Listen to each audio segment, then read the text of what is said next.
This content is brought to you by Exter, proud innovator of the world's smartest wallet.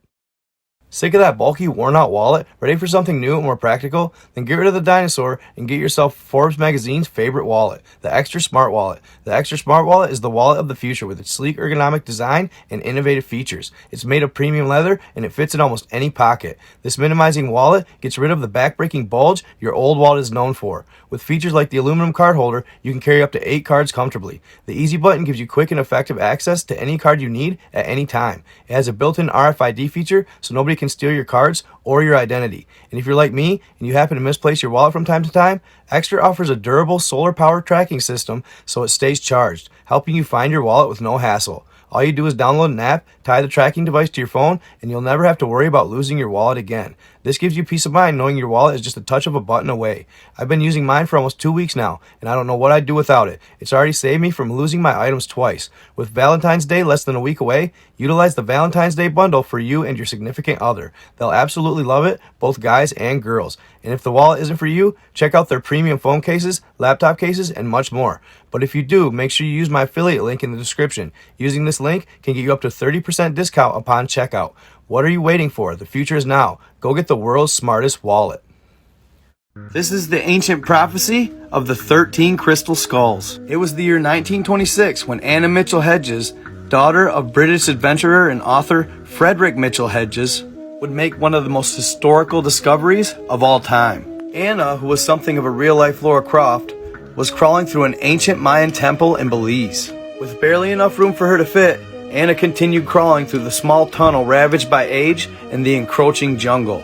After painstakingly pushing her way through the treacherous tunnel, she came to an opening. And in this opening was an altar that had crumbled to pieces. She slowly pawed her way through the rocks and debris and uncovered one of the most curious ancient discoveries of all time. In her amazement, she would unearth a perfectly clear crystal skull. It was immaculately preserved and about 2/3 the size of a real human skull. And on top of that, it was perfectly carved with no tool marks. And it is said when all 13 skulls are together, the power is amazing, and it will reveal the secret of life to mankind. Originally, before the birth of Christ, the skulls were kept in a formation of tremendous power. This power would become known as the Ark. It would comprise of 13 skulls, 12 of them representing the planets. The 13th skull, and the largest one, was put in the center of the formation. This skull represented the collective consciousness of all living things. And when that consciousness sets in, the power is untouchable. Powers like the Ankh Force, which was said to be used by the ancients to move the massive bricks for the pyramids. Each of the 12 crystal skulls represents one of the planets. They have their own special teachings. Many claim that the skulls give forth positive energy and are a sign of the awakening. And once this power awakes, we must not abuse it. The alignment of this power is important in the awakening of mankind. It will set us up for a new era of consciousness and technology. We will have abilities that today we can't even fathom. It is said it will be the era of the 13 heavens, and that these beings will descend upon Mother Earth to help us defend her against all forces of evil. And the intended goal is to defeat it once and for all. And how these crystal skulls were made? The ancients used abrasives such as sand to polish them. Some of them would even use strands of their hair because they thoroughly believed that the skull would take on the energy of the person carving them. In fact, they absorb energy based on any sort of contact. It is even said they can be programmed with intention and consciousness. The overall goal is to access the information within them, but it's almost impossible as they are guarded by sacred power. Hit like, follow my Instagram and YouTube. Alignment of this power is important in the awakening of mankind. It will set us up for a new era of consciousness and technology. We will have abilities that today we can't even fathom.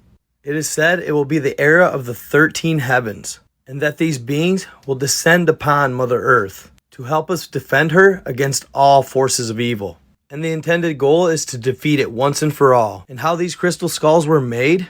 The ancients used abrasives such as sand to polish them. Some of them would even use strands of their hair because they thoroughly believed that the skull would take on the energy of the person carving them. In fact, they absorb energy based on any sort of contact. It is even said they can be programmed with intention and consciousness. The overall goal is to access the information within them, but it's almost impossible as they are guarded by sacred power. Was Nikola Tesla behind what was determined to be one of the largest meteorital explosions in modern history? On July 11th, 1934, the inventor would describe what was a new defense weapon to the New York Sun and the New York Times. Tesla would explain that not only could it be used to defend against enemy aircraft, it could also be used to stop ground infantry as well. He'd call his invention Teleforce. It was a particle beam projector that he intended to be used as an instrument for national security. The press referred to it as a death ray or death beam. With this machine, Tesla would declare that a nation could bring destruction upon any known enemy. He'd describe it as an invention powerful enough to destroy 10,000 planes 250 miles away. Tesla's goal was to accelerate mercury isotopes to 43 times the speed of sound. This would take place in a pressurized vacuum using electrostatic propulsion. Then it would be shot in a beam towards a target. He proclaimed, "My apparatus projects particles which may be relatively large or of microscopic dimensions, enabling us to convey to a small area at a great distance trillions of times more energy than is possible with rays of any kind. Many thousands of horsepower can thus be transmitted by a stream thinner than a hair. The nozzle would send concentrated beams of particles through free air." When put in operation, Tesla said the latest invention of his would make war impossible. This death beam, he asserted, would surround each country like an invisible Chinese wall, only 1,000,000 times more impenetrable. It would make every nation impregnable against attacks by airplanes or by large invading armies. The papers described it as a machine to end all war. Almost a year after his announcement, Tesla could find no funding. So Tesla wrote the following letter to Jack Morgan, J.P. Morgan's son. "I have made recent discoveries of inestimable value. The flying machine, meaning airplanes, has completely demoralized the world, so much that in some cities, as London and Paris, people are in mortal fear from aerial bombing. The new means I have perfected afford absolute protection against this and other forms of attack. These new discoveries, which I have carried out experimentally on a limited scale, have created a profound impression. One of the most pressing problems seems to be the protection of London, and I am writing to some influential friends in England hoping that my plan will be adopted without delay. The Russians are also very anxious to render their borders safe against Japanese invasion, and I have made them a proposal which is being seriously considered." But regardless of this letter, Jack Morgan still decided not to fund him. As a result, Tesla presented his invention to the League of Nations. 2. Tesla Death Ray Part 2. Unfortunately, the US government would go to extremes to stop Tesla from getting any backing, as they wanted to be the only nation to have such a powerful weapon. So over the next few years, Tesla's labs were continuously raided, but they never got their hands on the blueprints for the death ray. This led many to believe that it was just an idea manifested in Tesla's head, that it never came to fruition. But all speculation would be put to rest on his 78th birthday when he announced his invention, when a reporter at the gathering would ask him exactly how far along his experiment was. To which Tesla would reply, "But it is not an experiment. I have built, demonstrated, and used it. Only a little time will pass before I can give it to the world." But his critics would say, how is this possible? How could he possibly test such a powerful weapon without the world knowing? This brings us to the meteor. What many don't know is Tesla actually started working on the Teleforce in the late 1800s. And he would execute his first test run on June 30th, 1908, but it was nowhere near New York. It actually took place thousands of miles away in Siberian Russia, in a remote forest near Port Kamenaya, Tunguska River. This is where an unexplained force caused a massive explosion.